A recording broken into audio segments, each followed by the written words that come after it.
Ah, quem será que o Reinaldo vai culpar pela chuva? Deus. Pela chuva, Deus. Para quem acredita. Para quem não acredita, como disse o Lula uma vez, as intempéries. A natureza, cada um segundo sua crença. A quantidade de chuva em Petrópolis não é obra dos humanos. A quantidade de pessoas morando em áreas de risco no Brasil é. Nada se pode fazer contra a chuva. Ninguém ainda conseguiu ter esse controle.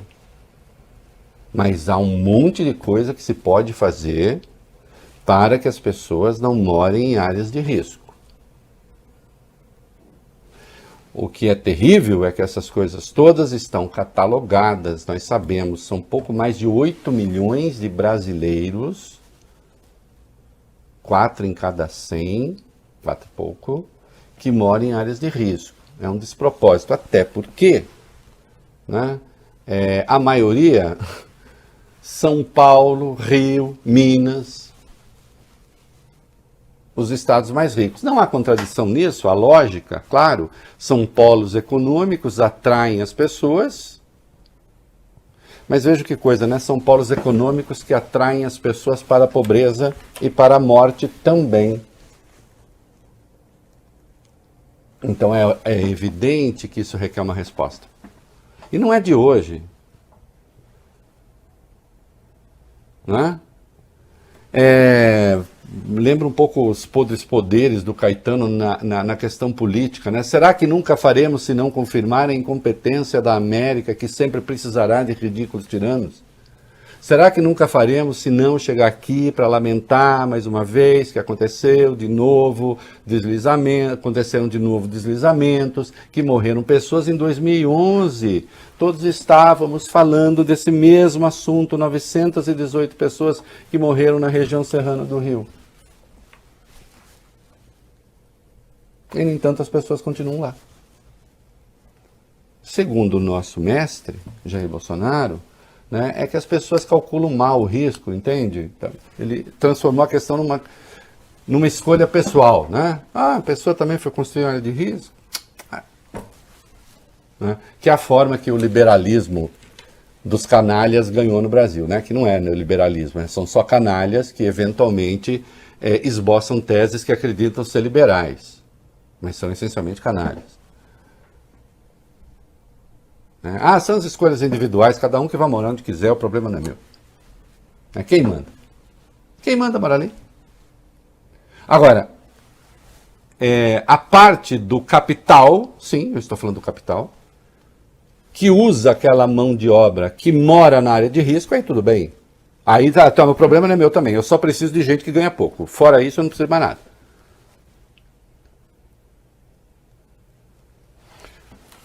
É evidente que é preciso ter uma política pública. E para que isso não seja só retórica, é efetivo. É preciso ter uma política pública que se encarregue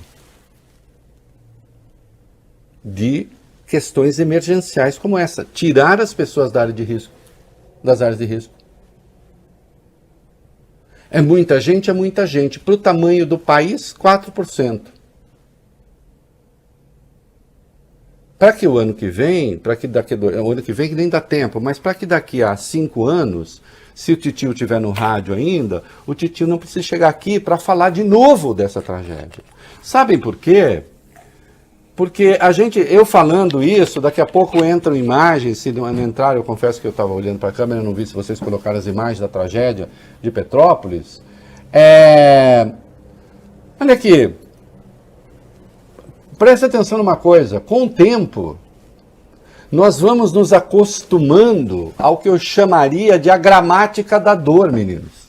A gramática da tragédia. A gramática da dor e a gramática da tragédia começa a virar um discurso natural. É o nosso jeito de ser. É o nosso modo de ser. Qual é o modo de ser brasileiro? O modo de ser brasileiro, de vez em quando, é morrer algumas centenas de pessoas e ao longo do tempo alguns milhares soterrados. É o nosso jeito de ser. Morrer alguns milhares assassinados. É o nosso jeito de ser. Não, isso não pode ser o nosso jeito de ser.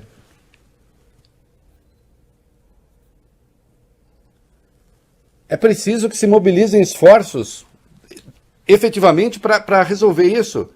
Nós tivemos um programa de moradia de massa, Minha Casa Minha Vida, que está paralisado, diga-se de passagem. E o governo federal sabe disso. Não estou culpando esse governo, aquele. Só estou dizendo que havia um programa de moradia que no momento está parado.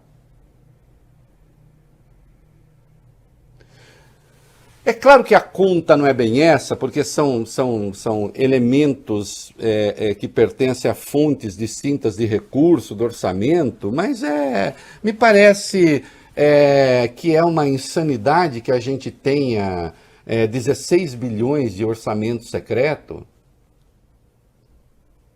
com essa quantidade de gente morando em área de risco.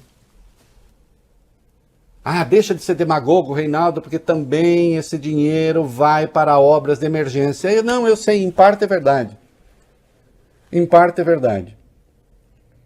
Mas vamos transformar isso numa emergência nacional com a mesma dedicação com que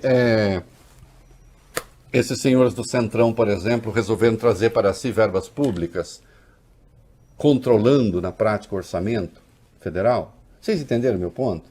Eu não estou dizendo assim, pega o dinheiro, porque isso é demagogia barata, de quem não entende como funciona o sistema público, a distribuição pública de recursos. Eu só estou dizendo que quando se decide ter uma emergência, quando se define uma emergência, é possível haver a intervenção do poder público. Porque a questão fundamental aí é claro que é recurso. Tem um monte de coisa aí, é recurso. Essas pessoas, por exemplo, precisam construir em áreas seguras. Áreas seguras custam dinheiro. E aí nós estamos tocando numa outra questão. Aliás, e nenhum candidato falou disso até agora. O Brasil precisa de uma reforma urbana. Capitalista. Antes que algum babaca comece a vomitar indecência. As pessoas que estão morando em áreas de risco, em áreas precárias, precisam ir para áreas seguras. Aquelas que já estão em áreas seguras, porém ilegais, têm de ter legalizado esse negócio, o título de propriedade, para que possam reformar as suas casas, o que de resto movimentaria a economia. Né? Até porque muitas dessas ocupações irregulares são áreas originalmente públicas. As que não forem, que se entre, que se tente entrar num acordo possível com os proprietários. O que não dá é para a gente ter todo ano esse custo que a gente tem. Sim, as pessoas se esforçam, daqui a pouco nós vamos falar da CUFA junto com a Band fazendo campanha. Vamos nos voltar agora para Petrópolis. Necessário, urgente, importante. Né? Aliás, o Preto Zezé, presidente da CUFA, é um dos entrevistados do Clubhouse, que eu faço com o Leandro Demore,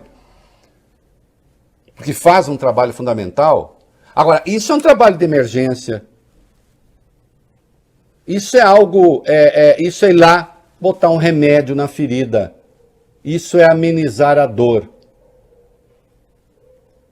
Nós precisamos, como país, definir um pacto, aí sim, que deixe de lado as questões faroleiras para tirar essas pessoas de lá.